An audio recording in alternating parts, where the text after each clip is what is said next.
എഫേസ്യ ലേഖനത്തിലേക്ക് നമ്മുടെ ശ്രദ്ധയെ തിരിക്കാം. അതിന്റെ 4-ാം അധ്യായത്തിന്റെ 1 മുതലുള്ള വാക്യങ്ങൾ നമ്മൾ പഠിച്ചുകൊണ്ടിരിക്കുന്നല്ലോ. 4-ാം അധ്യായത്തിന് 4 മുതൽ 6 വരെയുള്ള വാക്യങ്ങൾ ഒന്ന് വായിക്കും.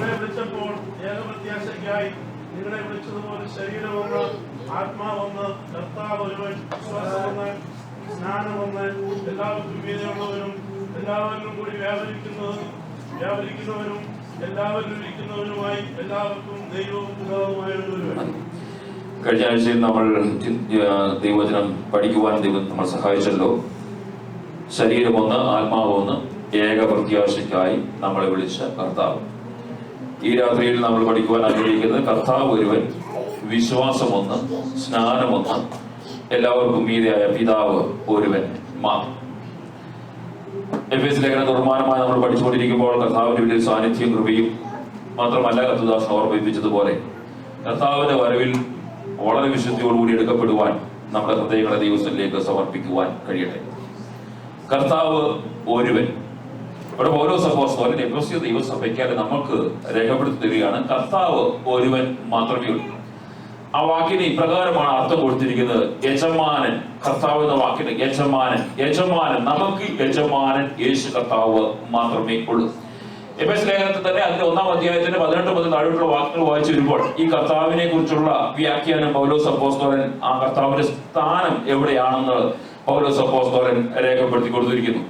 കൊലോസ്യ ലേഖനത്തിലേക്ക് കടന്നു വരുമ്പോൾ കൊലോസ്യ ലേഖനം 1-ാം അധ്യായത്തിന്റെ 18-ാം വാക്യം വായിച്ചു വരുമ്പോൾ നമുക്കറിയാം, അവൻ സഭയുടെ സഭയാകുന്ന ശരീരത്തിന്റെ തലയാണ് കർത്താവ് എന്ന് രേഖപ്പെടുത്തിയിട്ടുണ്ട്. അപ്പോൾ നമ്മുടെ കർത്താവ് നമ്മുടെ ഹെഡ് ആണെന്ന് തിരിച്ചറിവോട് വേണം ഓരോ ദൈവവൈദ്യരും ജീവിക്കുവാൻ.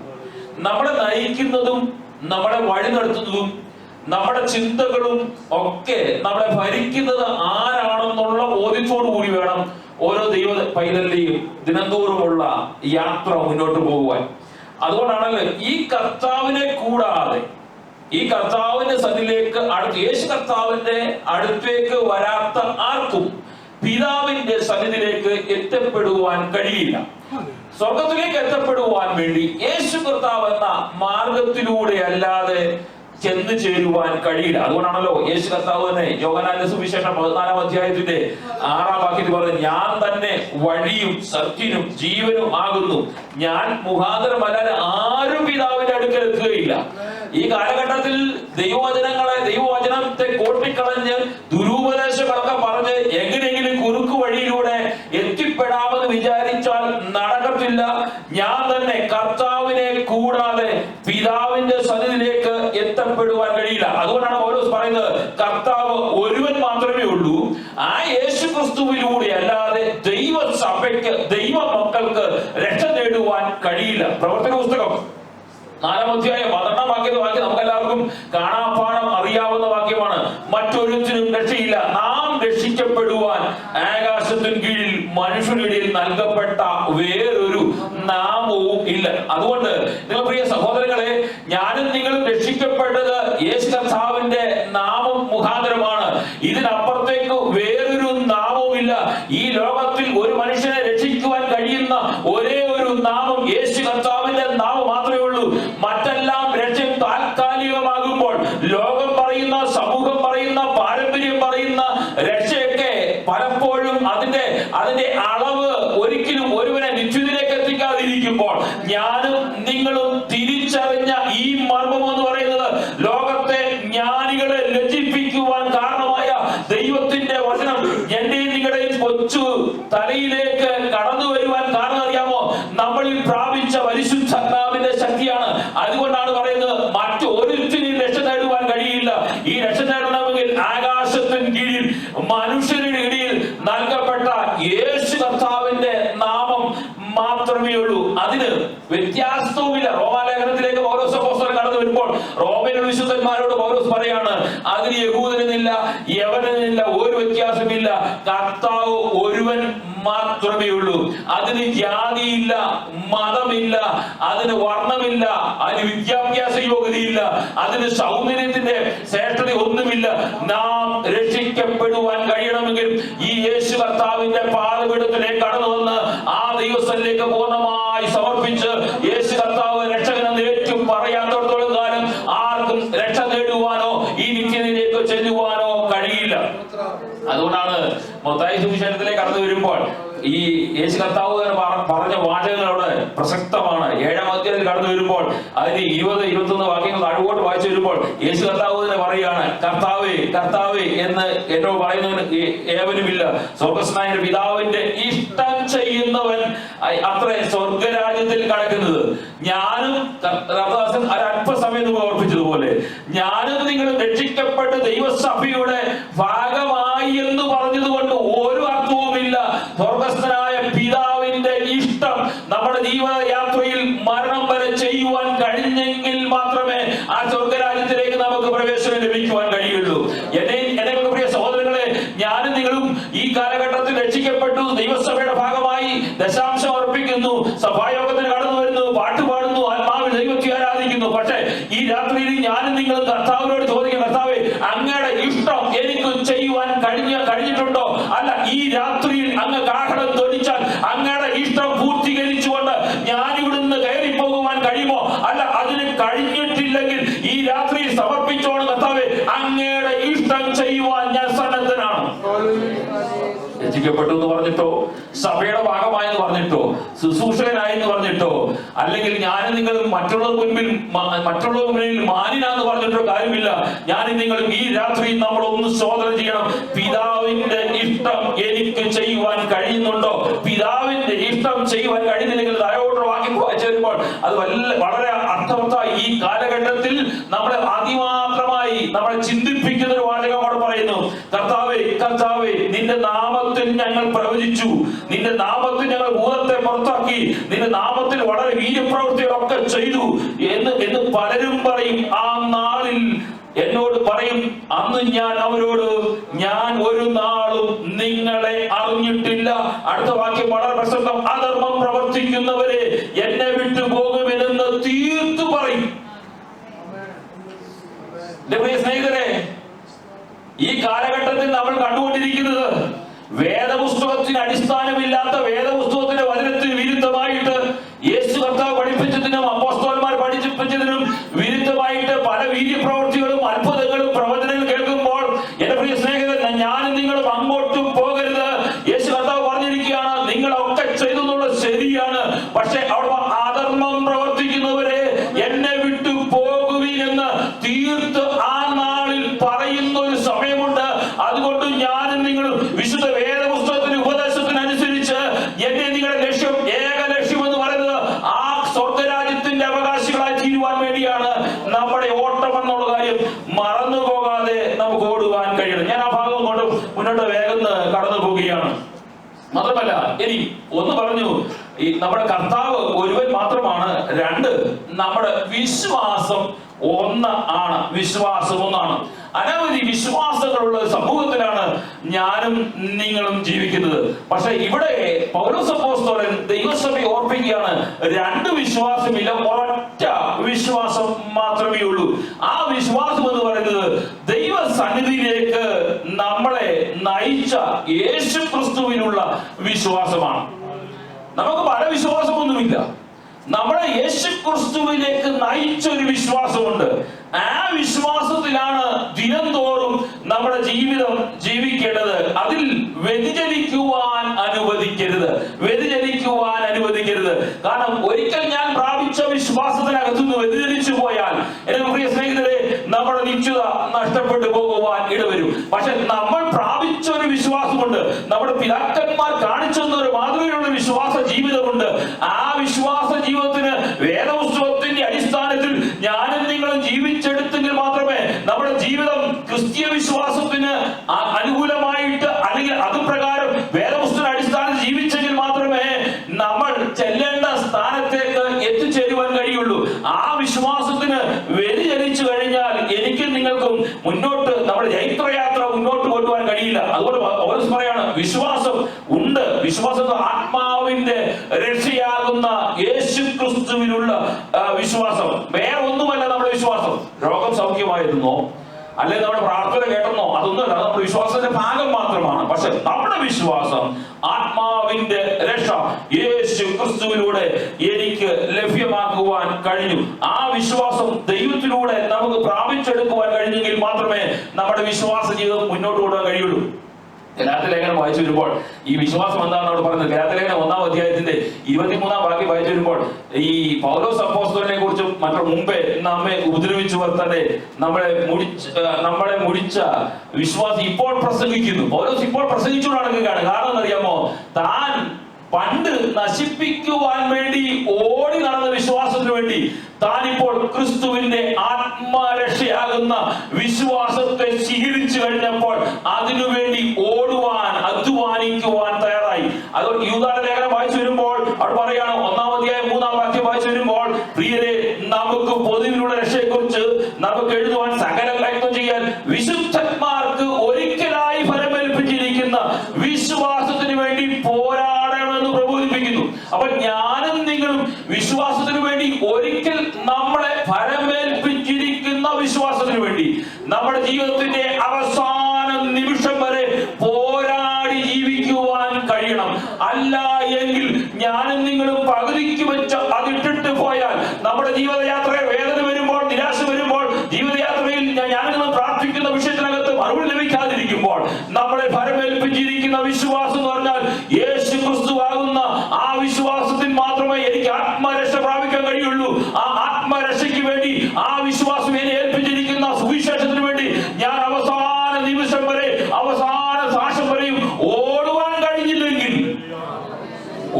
കഴിഞ്ഞില്ലെങ്കിൽ നമ്മുടെ ക്രിസ്ത്യ ജീവിതം അർത്ഥശൂന്യമായി പോകും. നമ്മുടെ വിശ്വാസം പരാജയപ്പെടുവാൻ കഴിയും. ഞാനും നിങ്ങളും ഇവിടുന്ന് എങ്ങോട്ടും പോകുവാൻ കഴിയത്തില്ല. എന്റെ പ്രിയ സ്നേഹിതരെ, എന്റെ പ്രിയ സഹോദരങ്ങളെ, ഞാനും നിങ്ങളും നമ്മളെ ഫലമേൽപ്പിച്ചിരിക്കുന്ന ഒരു വിശ്വാസമുണ്ട്. അത് യാത്ര നഷ്ടം വന്നാലും, കഷ്ടം വന്നാലും, വേദന വന്നാലും, നിരാശ വന്നാലും അതിനെ മറികടന്നുകൊണ്ട് ആ വിശ്വാസത്തിൽ ആർക്കിലേക്ക് ഓടി അടുക്കുവാൻ കഴിയണം.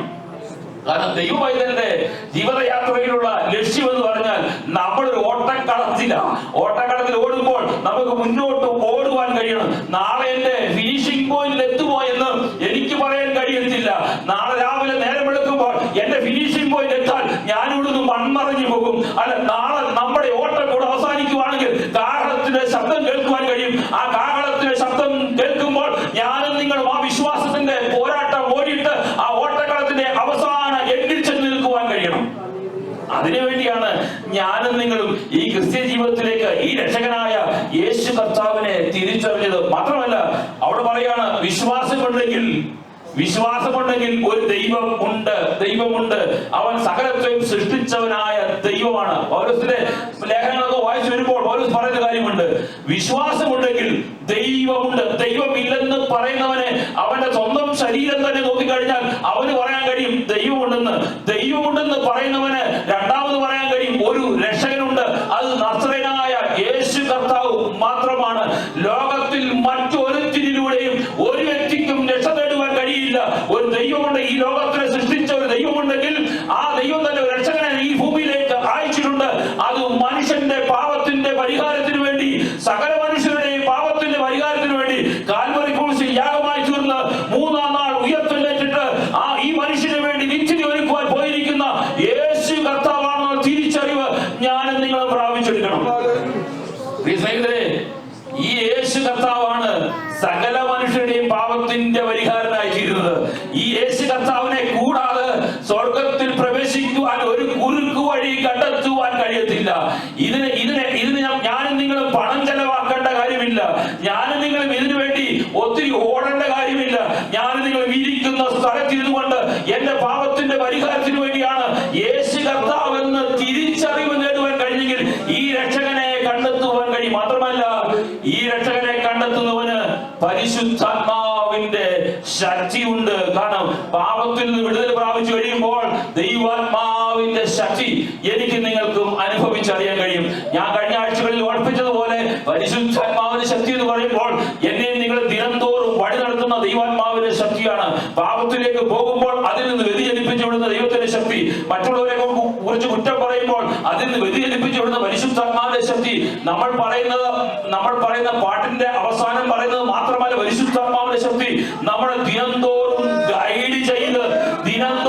ഗൈഡ് ചെയ്ത് എന്നെ നിങ്ങൾ പരിശുദ്ധാത്മാവിന്റെ ശക്തി പ്രാപിച്ചതിന്റെ ഉദ്ദേശം അറിയാമോ? ദിനംതോറും ഗൈഡ് ചെയ്ത് വല്ലവിധേനെ, പൗലോസിന്റെ ഭാഷയിൽ പറഞ്ഞാൽ വല്ലവിധേനെയും അങ്ങ് എത്തിച്ചേരുവാൻ വേണ്ടി പരിശുദ്ധാത്മാവ് നമ്മളെ ഗൈഡ് ചെയ്തുകൊണ്ടിരിക്കുകയാണ്. രക്ഷിക്കപ്പെട്ടു, സ്നാനപ്പെട്ടു, ദൈവകൃപയിലായി. പക്ഷെ പരിശുദ്ധാത്മാവിന്റെ ശക്തി പ്രാപിച്ചിട്ടും ഇന്ന് അല്ലെങ്കിൽ ഇന്നലെയോ ഈ ദിവസങ്ങളിലോ അല്ലെങ്കിൽ നമ്മൾ രക്ഷിക്കപ്പെട്ട ദിനം തോറും നമ്മുടെ ജീവിതയാത്രയിൽ തെറ്റ് ചെയ്യുന്നുണ്ടെങ്കിൽ ഈ രാത്രി ഞാൻ നിങ്ങൾ ശോധന ചെയ്തോണം. ഈ പരിശുദ്ധാത്മാവ് എന്റെ ഒപ്പമുണ്ടോ എന്ന് ശോധന ചെയ്യണം. പരിശുദ്ധാത്മാവ് ഒപ്പമുള്ളവൻ, പരിശുദ്ധാത്മാവിന് ഗൈഡൻസ് ലഭിക്കുന്നവന് ഒരു കാരണവശാലും തെറ്റിലേക്ക് അകപ്പെടുവാൻ കഴിയത്തില്ല. കാരണം അവനെ പുറകിൽ ഒരുവൻ അവനെ ഉപദേശിച്ചുകൊണ്ടിരിക്കും. ഈ തെറ്റിലേക്ക് പോയാൽ നിനക്ക് നിശ്ചിത നഷ്ടപ്പെട്ടു പോകും. സ്നേഹിതരെ, ഞാൻ നിങ്ങൾ വഴുതി പോകരുത്. കാലമനി മേറയില്ല, സമയമനി മേറയില്ല. ഞാൻ നിങ്ങൾ വഴുതി പോകരുത്. കാരണം ധരിക്കുമ്പോൾ നമ്മുടെ കൂടി ആരാധിച്ചവരും നമ്മുടെ മുന്നിൽ പ്രസംഗിച്ചവരും പലരും ഇവിടെ നിന്ന് കാള ധരിക്കുമ്പോൾ എടുക്കപ്പെടുമ്പോൾ ഞാനും നിങ്ങൾ വളരെ മാന്യന്മാരാണ് നടന്നിട്ട് പലരും നമ്മളിവിടെ ഉപേക്ഷിക്കപ്പെട്ടു പോയെങ്കിൽ ലോകം നമ്മളെ കുറിച്ച് എന്ത് പറയുന്ന തിരിച്ചറിവ് നേടിക്കണം. അതുകൊണ്ട് ഇന്ന് രാത്രി ഈ പരിശുദ്ധാത്മാവിനെ അനുസരിച്ച് എനിക്ക് നിങ്ങൾക്കും ജീവിച്ചെടുക്കുവാൻ കഴിയണം. ഈ പരിശുദ്ധാത്മാവിനെ പ്രാപിച്ചിട്ടുണ്ടെങ്കിൽ ഒരു യഥാർത്ഥ സഭയുണ്ട്. അത് ക്രിസ്തുവിന്റെ സഭയാണ്. ആ ക്രിസ്തുവിന്റെ സഭയുടെ അംഗമാണ് ഞാനും നിങ്ങളൊന്ന് തിരിച്ചറിവിൽ മുന്നോട്ട് ജീവിച്ചെടുക്കുവാൻ കഴിയണം. മാത്രമല്ല, സഭയുണ്ടെങ്കിൽ ദൈവവചനവുമുണ്ട്, ബൈബിളുണ്ട്, ദൈവവചനമുണ്ട്. അത് വിശ്വാസമുണ്ടെങ്കിൽ പിതാവുണ്ട്, വിശ്വാസമുണ്ടെങ്കിൽ രക്ഷകനുണ്ട്, വിശ്വാസമുണ്ടെങ്കിൽ പരിശുദ്ധാത്മാവുണ്ട്, വിശ്വാസമുണ്ടെങ്കിൽ ദൈവസഭയുണ്ട്, വിശ്വാസമുണ്ടെങ്കിൽ ദൈവവചനവുമുണ്ട്. ഈ വചനമാണ് നമ്മളെ നിരന്തരം വഴി നടത്തിക്കൊണ്ടിരിക്കുന്നത്. ഈ വചനത്തെ വിട്ടിട്ട് എനിക്ക് നിങ്ങൾക്ക് ഇടത്തോട്ടോ വലത്തോട്ടോ മാറുവാൻ കഴിയത്തില്ല. ഈ വചനം അനുസരിക്കുന്ന എന്നെ നിങ്ങൾ നോക്കിക്കൊണ്ട് ലോകം അതും ഇതൊക്കെ പറയുമെങ്കിലും ഇവിടുത്തെ ശബ്ദം കേൾക്കുവാൻ വേണ്ടി അല്ല ഞാൻ നിങ്ങളുമായിരിക്കുന്നത്. ആ ദൈവവചനത്തിൽ പറഞ്ഞിരിക്കുന്ന ആ ശബ്ദം ഒരു നാൾ കേൾക്കും. ആ ശബ്ദത്തിന് വേണ്ടി ആയിരിക്കണം നമ്മുടെ വിശ്വാസ ജീവിതം മുന്നോട്ട് നയിക്കുവാൻ. ഇവിടെ കടന്നു പോകട്ടെ. ഇനി ഒരു സ്നാനം മാത്രമേ ഉള്ളൂ, വിശ്വാസ സ്നാനം. ഇന്ന് ലോകത്തിൽ പലരും പല സ്നാനങ്ങൾ പ്രകടിപ്പിക്കുന്നുണ്ടെങ്കിലും കാണിക്കുന്നുണ്ടെങ്കിലും അതൊന്നും ദൈവസഭ ക്രിസ്ത്യ വിശ്വാസത്തിന് ചേർന്നതല്ല എന്ന് വിശുദ്ധ വേദപുസ്തകം നമ്മളെ പഠിപ്പിക്കുന്നു. സഭയുടെ നിയമപ്രകാരം പാരമ്പര്യം അനുസരിച്ച് പല സ്നാനങ്ങളും നടന്നുപോയിക്കൊണ്ടിരിക്കുന്നു. പക്ഷെ വേദപുസ്തകം യേശു കർത്താവ് തന്റെ ശിഷ്യന്മാർ അപ്പോസ്തലന്മാർ ഒരു വാക്കുകൂടി കേറി പറഞ്ഞാൽ സഭാപിതാക്കന്മാർ 1-ാം നൂറ്റാണ്ടിലും അതിനുശേഷമുള്ള കാലഘട്ടത്തിലും സഭാപിതാക്കന്മാരുടെ പുസ്തകങ്ങളും സഭാപിതാക്കന്മാരുടെ ലേഖനങ്ങളൊക്കെ വായിച്ചു നോക്കി കഴിഞ്ഞാൽ അതിനകത്തൊക്കെ പറഞ്ഞിരിക്കുന്ന സ്നാനത്തെ കുറിച്ച് വ്യക്തമായി എഴുതിയിട്ടുണ്ട്. പക്ഷെ ചിലരൊക്കെ അതിനെ മാറ്റി വളച്ച് അവരുടെ ഇഷ്ടാനുസരണങ്ങളായിട്ട് രേഖപ്പെടുത്തിയിട്ടുണ്ടെങ്കിൽ അതൊന്നും ക്രിസ്ത്യ സ്നാനവുമായിട്ട് ബന്ധമില്ല എന്ന് വിശുദ്ധ വേദപുസ്തകം നമ്മളെ പഠിപ്പിക്കുന്നു. അപ്പം എന്താണ് ക്രിസ്തീയ സ്നാനം എന്ന് ഞാനും നിങ്ങൾ തിരിച്ചറിയണം. നമുക്ക് മാതൃക പുരുഷനായിട്ടിരിക്കുന്ന മാതൃക വ്യക്തിയായിരിക്കുന്നത് യേശു കർത്താവാണ്. കാരണം ഞാൻ നിങ്ങളും അനുകരിക്കുന്നത് ഫോളോ ചെയ്യുന്നത് യേശു കർത്താവിനെയും യേശു കർത്താവിന്റെ വാക്കുകളും യേശു കർത്താവിന്റെ രീതികളും യേശു കർത്താവിന്റെ ശുശ്രൂഷകളുമാണ്. അപ്പോൾ യേശു കർത്താവാണ് നമുക്ക് മാതൃക പുരുഷൻ. ക്രിസ്തീയ വിശ്വാസികൾക്ക് ക്രിസ്ത്യാനി എന്ന പേരിന് അർത്ഥം തന്നെ യേശു കർത്താവിനെ അനുകരിക്കുന്ന വ്യക്തി എന്നാണല്ലോ. അങ്ങനെയാണെങ്കിൽ ആ ക്രിസ്തീയ വിശ്വാസത്തിന് യേശു കർത്താവ് കാണിച്ചു തന്ന മാതൃകയാണ്. ആ വ്യക്തികളെ മാത്രമേ എന്റെ ഭാഷയിൽ പറഞ്ഞാൽ ക്രിസ്ത്യാനി എന്ന് വിളിക്കുവാൻ കഴിയുള്ളൂ. അവിടെ യേശു കർത്താവ് പറഞ്ഞിരിക്കുന്നത് മത്തായി സുവിശേഷം നമുക്കറിയുള്ളതാണ്. 3-ാം അധ്യായത്തിന്റെ 16-ാം വാക്യത്തിൽ പറഞ്ഞിരിക്കുന്നത് യേശു സ്നാനം ഏറ്റ ഉടനെ വെള്ളത്തിൽ നിന്ന് കയറി അപ്പോൾ സ്വർഗ്ഗം തുറന്നു. അപ്പോൾ യേശു കർത്താവ് സ്നാനപ്പെട്ടത് ഇപ്പോൾ കാണിച്ചുകൊണ്ടിരിക്കുന്ന വെള്ളം കുടയുന്ന സ്നാനമല്ല. ഇനി മറ്റു രീതിയിൽ പറഞ്ഞാൽ നമ്മുടെ കോവിഡ് കാലത്ത് കണ്ടതുപോലെ ബക്കറ്റിനകത്ത് കോരി ഒഴിക്കുന്ന സ്നാനമല്ല, JCBക്കകത്ത് മുക്കുന്ന സ്നാനമല്ല. ഇനി കഴിഞ്ഞ ദിവസം ഒരു സ്നാനം ഞാൻ കണ്ടു. ആ സ്നാനപ്പെട്ട സ്നാനപ്പെടുന്ന വ്യക്തി തന്നെ കുളത്തിലേക്ക് ഇറങ്ങി സ്നാനപ്പെടുന്ന രീതി, അതും ക്രിസ്തീയ സ്നാനം അല്ല. ഇത് ഈ പറഞ്ഞതൊന്നും ക്രിസ്തീയ സ്നാനമല്ല. ക്രിസ്തീയ സ്നാനത്തിന് യേശു കർത്താവ് കാണിച്ചു തരുന്ന മാതൃക ആരാണ് നമ്മൾ ഫോളോ ചെയ്യുന്നത്, ആ വ്യക്തി തന്നെ കാണിച്ചു തന്നു. സ്നാനം ഏറ്റ ഉടനെ ആ വ്യക്തി വെള്ളത്തിൽ നിന്ന് കരയിലേക്ക് കയറി. അങ്ങനെയാണെങ്കിൽ മുഴുകൽ സ്നാനം മാത്രമേ ക്രിസ്തീയ ദൈവസഭയ്ക്ക് വേദപുസ്തകം അംഗീകരിക്കുന്നുള്ളൂ. ഏത് ഭാഷ അകത്തൊക്കെ പറഞ്ഞിരിക്കുന്നത് മുഴുകൽ, മാമോദിസ, മുഴുകി സ്നാനപ്പെടുക എന്ന വാക്കാണ് അവിടെ ഉപയോഗിച്ചിരിക്കുന്നത്. അങ്ങനെയാണെങ്കിൽ ക്രിസ്ത്യ വിശ്വാസി ദൈവത്തെ, യേശു കർത്താവിനെ, പിതാവിനെ അംഗീകരിക്കുന്ന, യേശു കർത്താവിനെ അംഗീകരിക്കുന്ന, പരിശുദ്ധാത്മാവിനെ അംഗീകരിക്കുന്ന, ദൈവസഭയെ അംഗീകരിക്കുന്ന ഒരു വ്യക്തി യേശു കർത്താവിനെ ഫോളോ ചെയ്യുവാൻ ആഗ്രഹിക്കുന്നുണ്ടെങ്കിൽ ആ വ്യക്തിയെ ക്രിസ്ത്യാനി എന്ന് പേര് വിളിച്ച് അവനെ അഭിസംബോധന ചെയ്യണമെങ്കിൽ അവൻ വെള്ളത്തിൽ ഇറങ്ങി സ്നാനപ്പെട്ടെങ്കിൽ മാത്രമേ അവന്റെ സ്നാനം ക്രിസ്ത്യ സ്നാനമാകുകയുള്ളൂ. അല്ലാത്തതൊന്നും ക്രിസ്ത്യ സ്നാനമല്ല. ഇനി അപ്പോസ്തലന്മാരുടെ ശിഷ്യന്മാരുടെ അടുത്തേക്ക് വരാം. യോഹന്നാന്റെ സുവിശേഷം 3-ാം അധ്യായത്തിലേക്ക് വരുമ്പോൾ 23-ാം വാക്യം വരുമ്പോൾ യോഹന്നാൻ സലേമിന് അരികത്ത് ഐനോനിൽ സ്നാനം കഴിപ്പിച്ചുകൊണ്ടിരുന്നു. അതെന്താ കാരണം അറിയാമോ? അവിടെ വളരെ വെള്ളമുണ്ടായിരുന്നു. ആളുകൾ വന്ന് സ്നാനപ്പെട്ടു. യോഹന്നാൻ 1:28 യോഹന്നാൻ യോർദാനിൽ സ്നാനം കഴിപ്പിച്ചുകൊണ്ടിരിക്കുകയാണ്. യോർദാനിൽ വെള്ളം കുറഞ്ഞപ്പോൾ അവിടെ കുറച്ച് വെള്ളമേ ഉള്ളൂ. സ്നാപകനും സ്നാനപ്പെടുവാനുള്ളവനും ഇറങ്ങി നിൽക്കുവാനും മുങ്ങുവാനും വെള്ളമില്ലാത്തത് കൊണ്ട് ഐനോനിലേക്ക് പോയി അവിടെ വളരെ വെള്ളമുള്ളത് കൊണ്ട് അവിടെ സ്നാനപ്പെട്ടു. അപ്പോൾ ഈ കാലഘട്ടത്തിൽ എന്നെ കേൾക്കുന്ന എന്റെ സ്നേഹിതരെ, കുറച്ച് വെള്ളവും ഒരു കപ്പിനകത്ത വെള്ളം മതിയായിരുന്നെങ്കിൽ യോഹന്നാന് യോർദാനിൽ നിന്ന് പോകേണ്ട കാര്യമില്ലായിരുന്നു. അവിടെ തന്നെ മറ്റുള്ളവരെ തളിച്ചങ്ങ് സ്നാനപ്പെടുത്താമായിരുന്നു. പക്ഷേ അവിടെ വളരെ ഈ ഐനോനിൽ വളരെ വെള്ളമുള്ളത് കൊണ്ട് യോഹന്നാൻ അവിടേക്ക് നീർന്നി അവിടെ സ്നാനപ്പെടുത്തി. അതിന്റെ അർത്ഥം മുങ്ങി സ്നാനപ്പെട്ടെങ്കിൽ മാത്രമേ യേശു കർത്താവിന്റെ അധികാരിയായി മാറൂ. യേശു കർത്താവ് തന്ന മാതൃകയായി അത് മാറുകയുള്ളൂ. അനി മുന്നോട്ട് കടന്നു വരുമ്പോൾ ശിഷ്യന്മാർ നടത്തിയ സ്നാനത്തിലേക്ക് കടന്നു വരാം. ശിഷ്യന്മാർ നടത്തിയെന്ന് അറിയാമോ? അവർ പ്രവർത്തന പുസ്തകം 8-ാം അധ്യായം അത് 38-39 അറിയാവുന്ന വാക്യമാണ്. അങ്ങനെ അവർ തേർ നിർത്തുവാൻ കൽപ്പിച്ചു. ഫിലിപ്പോസും ഷണ്ഡനും ഇരുവരും വെള്ളത്തിലിറങ്ങി അവനെ സ്നാനം കഴിപ്പിച്ചു. നമുക്ക് പരിചയമുള്ള വാക്കുകളാണ്. ഈ എന്റെ പ്രിയ സ്നേഹിതരെ, വേദപുസ്തകത്തിൽ പറഞ്ഞിരിക്കുന്നത് ഈ ഷണ്ഡന്റെ കയ്യിൽ കുപ്പിക്കകത്തെങ്കിലും വെള്ളം കണ്ടേനെ. പക്ഷെ അവർ വെള്ളം കണ്ടപ്പോൾ യാത്രാമധ്യേ നല്ലതുപോലെ രണ്ടുപേർക്കും ഇറങ്ങി നിന്ന് സ്നാനപ്പെടുത്തുവാൻ പറ്റ വെള്ളം കണ്ടപ്പോൾ രണ്ടുപേരും അവരെ ഇറങ്ങി സ്നാനപ്പെടുത്തിയെങ്കിൽ 1-ാം നൂറ്റാണ്ട് യേശു കർത്താവ് ഈ ഭൂമിയിലേക്ക് കടന്നു വന്ന് അത് മാതൃക കാണിച്ചു വന്നു. തന്റെ ശിഷ്യന്മാർ അത് മാതൃക കാണിച്ചു വന്നു. അപ്പോസ്തലന്മാർ അത് മാതൃക കാണിച്ചു വന്നു. പിന്നെ എങ്ങനെ നമ്മുടെ ക്രിസ്ത്യ സമൂഹത്തിനകത്ത് ഈ തളിപ്പിൻ ശുശ്രൂഷ കടന്നു വന്നു? അത് ജാതീയമായ രീതിയിലേക്ക് കടന്നു വന്നെങ്കിൽ യേശു കർത്താവിനെ ഫോളോ ചെയ്യുന്ന, അനുകരിക്കുന്ന ഒരു വ്യക്തി ക്രിസ്ത്യാനി എന്ന് പേര് പറയണമെങ്കിൽ അവൻ വെള്ളത്തിൽ ഇറങ്ങി മുങ്ങി സ്നാനപ്പെട്ടെങ്കിൽ മാത്രമേ യഥാർത്ഥ ക്രിസ്ത്യാനിയാകുകയുള്ളൂ. ഇനിയും എങ്ങനെ സ്നാനപ്പെടുത്തണം അതോട് പറഞ്ഞിട്ട് മുന്നോട്ട് കടന്നു പോകാം. മത്തായി സുവിശേഷത്തിൽ യേശു കർത്താവ് മരിച്ചടക്കപ്പെട്ടു ഉയർത്തെഴുന്നേറ്റ് തന്റെ ശിഷ്യന്മാർക്ക് പ്രത്യക്ഷപ്പെടുമ്പോൾ യേശു കർത്താവ് പറയുന്ന വാചകം അവിടെ ശ്രദ്ധേയമാണ്. മത്തായി സുവിശേഷം 28-ാം അധ്യായത്തിന്റെ 19-ാം വാക്യം, ആകയാൽ നിങ്ങൾ പുറപ്പെട്ട് പിതാവിന്റെയും പുത്രന്റെയും പരിശുദ്ധാത്മാവിന്റെ നാമത്തിൽ സ്നാനം കഴിപ്പിക്കണം. അപ്പൊ എങ്ങനെ സ്നാനപ്പെടുത്തേണ്ടത്? പിതാവിന്റെയും പുത്രന്റെയും പരിശുദ്ധാത്മാവിന്റെ നാമത്തിൽ. ഇത് മൂന്നുമില്ലാത്ത സ്നാനം ക്രിസ്തീയ സ്നാനമല്ല.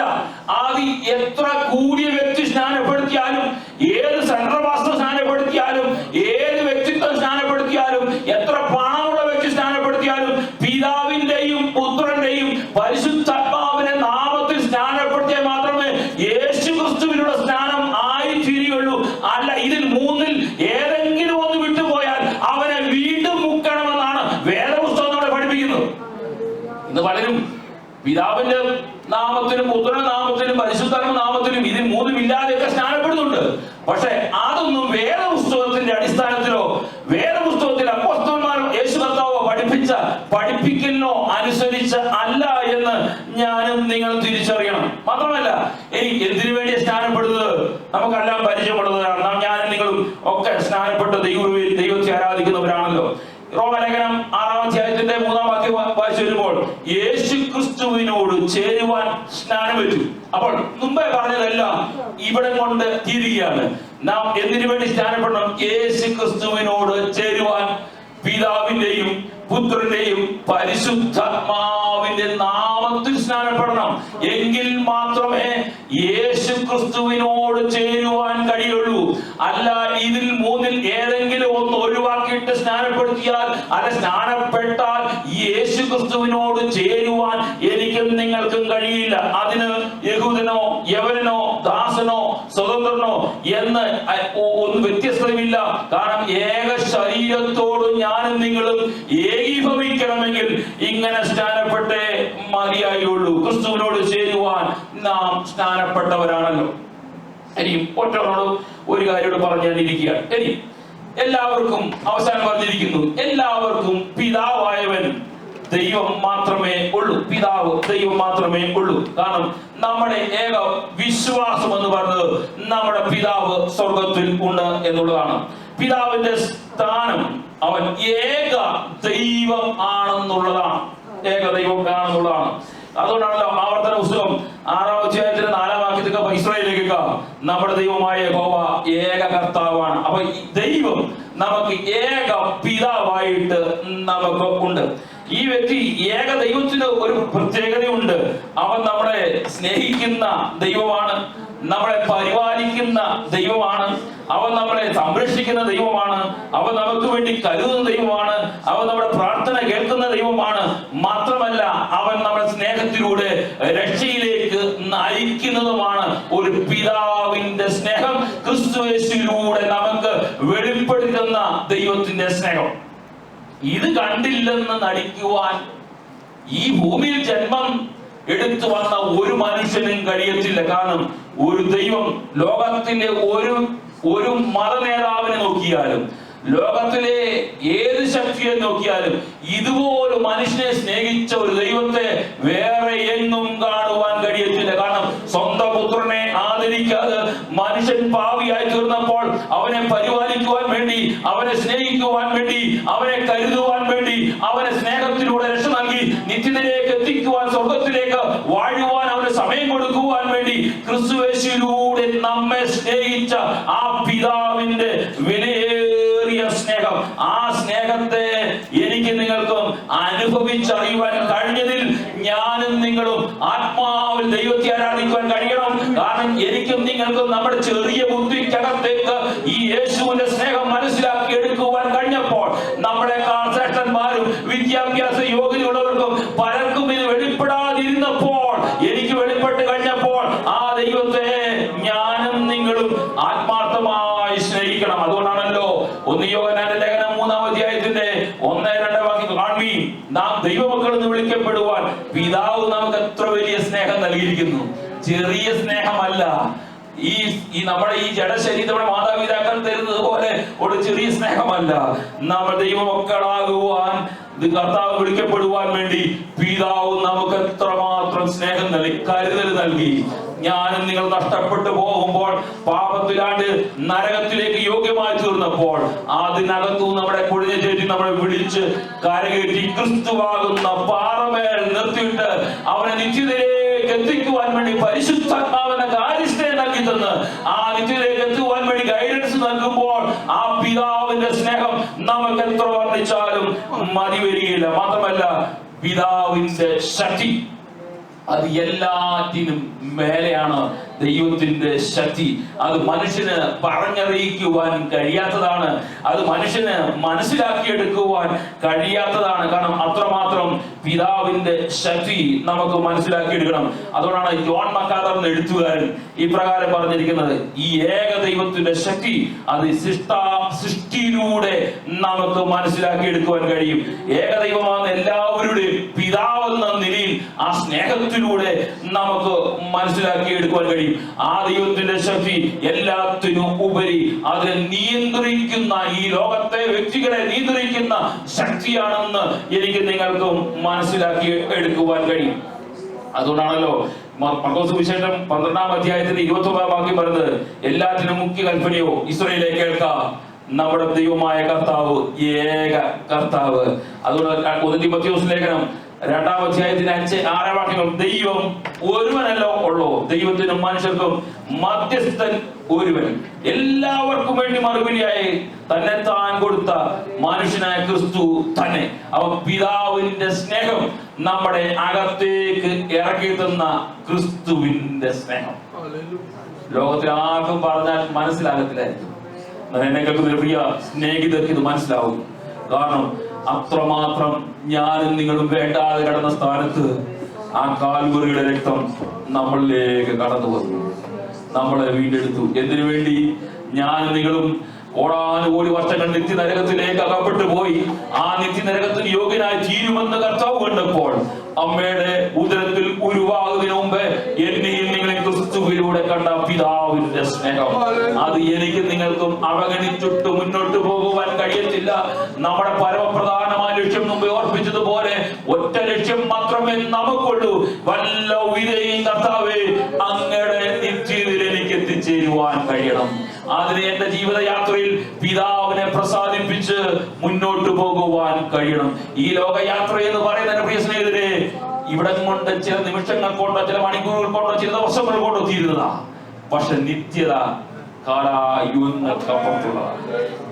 ഇവിടെ എനിക്ക് ജീവിക്കുവാൻ ഒന്നും കിട്ടിയില്ലെങ്കിലും, എന്റെ രോഗം മാറിയില്ലെങ്കിലും, എന്റെ സാമ്പത്തിക നന്മ ലഭിച്ചില്ലെങ്കിലും, എന്റെ ജോലി നഷ്ടപ്പെട്ടു പോയാലും, നമുക്ക് ഒരു നന്മയും ഈ ലോകത്ത് ലഭിച്ചില്ലെങ്കിലും, കർത്താവിനോട് എപ്പോഴും പ്രാർത്ഥിക്കേണ്ട ഒറ്റ കാര്യം മാത്രമേ ഉള്ളൂ, കർത്താവേ ഇതൊന്നും എനിക്ക് ഈ ലോകത്തിൽ ലഭിച്ചില്ലെങ്കിലും, ലഭിച്ച സ്തോത്രം, ലഭിച്ചില്ലെങ്കിലും സ്തോത്രം, കർത്താവേ അങ്ങയുടെ കാഹളം ധരിക്കുകയോ എന്റെ മരണം സംഭവിക്കുകയോ ചെയ്താൽ അങ്ങിൽ മറയപ്പെടുവാൻ എനിക്ക് കഴിയണം. ഞാനും നിങ്ങളും ഓടിയതും അധ്വാനിച്ചതും വെറുതെയായി പോകരുത്. ഈ ലോകയാത്ര ഇവിടെ കൊണ്ട് തീരുന്നതല്ല. ഞാൻ ഇതിനപ്പുറത്തൊരു ജീവിതമുണ്ട്, അതിലേക്കാണ് നമ്മുടെ ലക്ഷ്യം. അതിനുവേണ്ടിയാണ് ഞാൻ നിങ്ങളും രക്ഷിക്കപ്പെട്ടത്, അതിനുവേണ്ടിയാണ് ഞാൻ നിങ്ങളും സ്നാനപ്പെട്ടത്, അതിനുവേണ്ടിയാണ് ഞാൻ നിങ്ങളും പരിശുദ്ധാത്മാവിനെ പ്രാപിച്ചത്. ക്രിസ്ത്യാനി എന്ന പേരുള്ളത് കൊണ്ട് ഞാൻ നിങ്ങളെ സ്വർഗത്തിലേക്ക് എടുക്കപ്പെടുകയില്ല. രക്ഷിക്കപ്പെട്ട് സ്നാനപ്പെട്ടത് പറയുന്നതുകൊണ്ട് സ്വർഗത്തിലേക്ക് എടുക്കപ്പെടുക. പറ്റിയോ?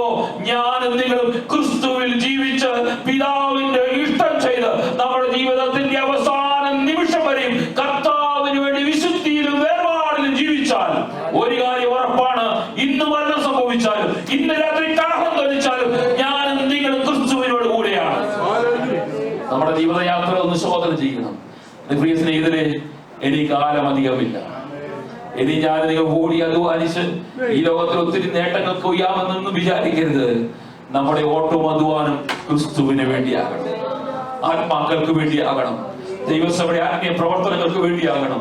വല്ലവിധേനയും ഞാനിന്ന് കഴിഞ്ഞ ദിവസം ഒരു കുഞ്ഞു പാട്ട് പാടിയതുപോലെ, നമ്മൾ കൈകൾ അവിടെ ചെല്ലുമ്പോൾ കർത്താവിന് മുൻപിലേക്ക് ഇങ്ങനെ മലർത്തി നീട്ടുമ്പോൾ ഇതിനകത്തേക്ക് എന്തെങ്കിലും ഒരു പ്രതിഫലം ലഭിക്കുവാൻ വേണ്ടി ആയിരിക്കണം നമ്മുടെ ഓട്ടം. അവിടെ ചെന്ന് നമ്മൾ ശൂന്യനായി, നമ്മളെക്കാൾ ശ്രേഷ്ഠ നമ്മുടെ ഭാഷയിൽ നമ്മളെക്കാൾ ശ്രേഷ്ഠത കുറഞ്ഞവരാരെങ്കിലും അവിടെ ചെന്ന് പ്രതിഫലം മേടിച്ചുകൊണ്ട് പോകുമ്പോൾ ഞാൻ നിങ്ങളെ ലജ്ജിതരായി അവിടെ തരം താഴെ കുനിഞ്ഞു നിൽക്കുവാൻ അനുവദിക്കരുത്. കർത്താവേ, ഇവിടെ നമ്മൾ ഒരു പക്ഷേ വളരെ ശ്രേഷ്ഠനായി ജീവിച്ചു വന്നേക്കാം, മറ്റുള്ളവരിൽ മാന്യനായി ജീവിച്ചു വന്നേക്കാം. പക്ഷെ നമ്മുടെ കാഴ്ചയിൽ പലരെയും കാണുമ്പോൾ അവർ മാന്യരില്ലാത്തവരും അവർ ശ്രേഷ്ഠന്മാരായി എണ്ണിക്കൊണ്ട് നമ്മൾ ഈ ലോക ജീവിതയാത്ര നയിക്കുമ്പോൾ, നിത്യതയിൽ ചെല്ലുമ്പോൾ അവർ പ്രതിഫലം മേടിക്കുമ്പോൾ ഞാൻ നിത്യ ലജ്ജയ്ക്കായി നിൽക്കുവാൻ അനുവദിക്കാതിരിക്കണമെങ്കിൽ എന്റെ ഓട്ടം ക്രിസ്തുവിന് വേണ്ടി ഓടുവാൻ കഴിയണം. നമ്മുടെ വിശ്വാസത്തിന് വേണ്ടി, നമ്മുടെ കർത്താവിന് വേണ്ടി, നമ്മുടെ രക്ഷകന് വേണ്ടി ഒന്ന് ഓടി അധ്വാനിച്ച് ഞാൻ നിങ്ങൾ രക്ഷിക്കപ്പെട്ടത് സ്നാനപ്പെട്ടതും എന്തിനു വേണ്ടിയാണെന്നുള്ള ആ ബോധ്യത്തോടു കൂടി ക്രിസ്തുവിന് വേണ്ടി ജീവിക്കുവാൻ സർവശക്തിയുള്ള ദൈവം നമ്മളെ സഹായിക്കട്ടെ. ഈ വചന കർത്താവ് നമ്മെ അനുഗ്രഹിക്കുമാറാകട്ടെ. ആമേൻ.